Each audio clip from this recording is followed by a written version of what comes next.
As के साथ मेरी स्किन डैमेज हो गई, मेरे चीक्स नीचे आ गए, वॉल्यूम कम हो गई, उसको वापस रिस्टोर करना कॉस्मेटिक सर्जरी का पार्ट होता है। एक हिस्सा ऐसा होता है जो यंग लोग हैं, जिनको शुरू से ही समझ लीजिए नाक है बहुत छोटी है, दबी हुई है, तो उसको तो एनहांस करते हैं, उसका एजिंग से ताल्लुक नहीं। तो एक एनहांसमेंट है और एक रिजुवेनेशन जो एजिंग रिवर्सल है।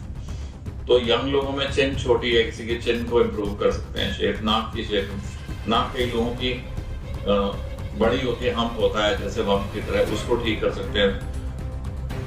तो ये शेप में, फेस की शेप में चेंजेस हैं। एज के साथ स्किन लूज हो जाती है, जैसे मेरी लूज स्किन है, उसको फेस लिफ्ट से, नेक लिफ्ट से टाइटन कर सकते हैं। अभी क्या हो रहा है देखिए कि हमारे जब हम छोटे थे तो 52 साल की उम्र में रिटायर हो जाते थे और उसके बाद कुछ काम नहीं होता था। अभी 52 साल की उम्र में आप अपने पीक एबिलिटी पे होते हैं, तो ज्यादा दिन तक जिंदा है लोग, ज्यादा दिन तक काम कर रहे हैं, ज्यादा दिन तक यूजफुल है सोशली, तो इसलिए वो एस्पेक्ट की डिमांड बढ़ी है। दूसरा, आम मिडिल क्लास की परचेजिंग पावर इंप्रूव हुई है। जो वो आज से 40 साल पहले नहीं कर सकता था, अब वो कर सकता है और अपने लिए करता है वो।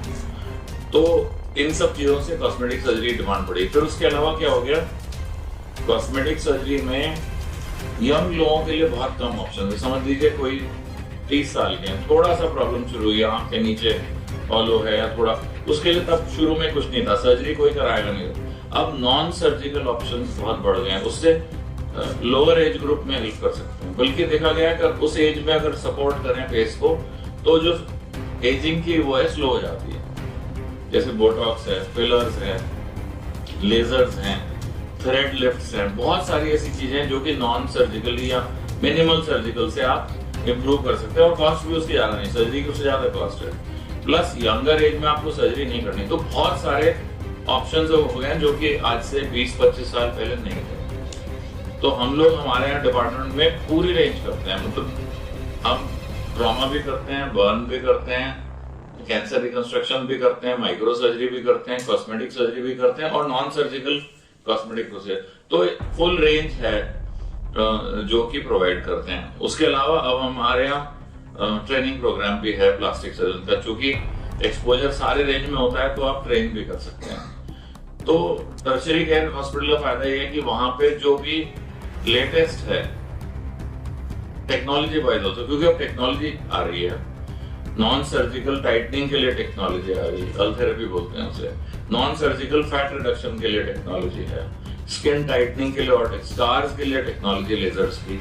तो वो सारी बर्थ मार्क्स हैं, जैसे उनके पहले हम सर्जरी करते थे, बर्थ मार्क पूरा निकाल दिया फिर स्किन लगाई, तो उसमें काफी फर्क रहता था। अब लेजर से उसको काफी हद तक आप रिस्टोर कर सकते हैं टुवर्ड्स नॉर्मल। तो बहुत सारी चीजें अब जो हैं ऑप्शंस अवेलेबल हैं, जो कि हमारे यहाँ अपोलो ग्रुप में तो वहाँ पे सब अवेलेबल हैं और पूरा रेंज प्रोवाइड कर रहे हैं। तो आप पूछना चाहें मेरे से कुछ तो स्पेसिफिकली पूछ सकते हैं किसी भी एस्पेक्ट के बारे में। हॉस्पिटल का तो हॉस्पिटल बताएगा। मैं हम लोग तो अभी बर्न्स की एक कॉन्फ्रेंस हुई थी नेशनल ना, उसमें मैं पार्टिसिपेट करने के लिए आया था, तो हमने सोचा कि हाँ ये बात भी करी जाए। होगा आई थिंक शीघ्र ही एक्सपैंड करेंगे जैसे जैसे ग्रो होगा। उसमें क्या है कि जो इनके हमारे अपोलो हॉस्पिटल मॉडल है उसमें ज्यादातर उस एरिया के कंसल्टेंट्स में से ही सेलेक्ट करते हैं, जिससे कि मोस्टली जैसे अगर दिल्ली है तो उसमें ज्यादातर कंसल्टेंट दिल्ली, हालांकि काफी हमारे यहाँ विजिटिंग जो रेफरल कंसल्टेंट से आते हैं, स्पेशलाइज चीजें करते हैं, तो वो इंटरेक्शन तो बराबर रहेगा।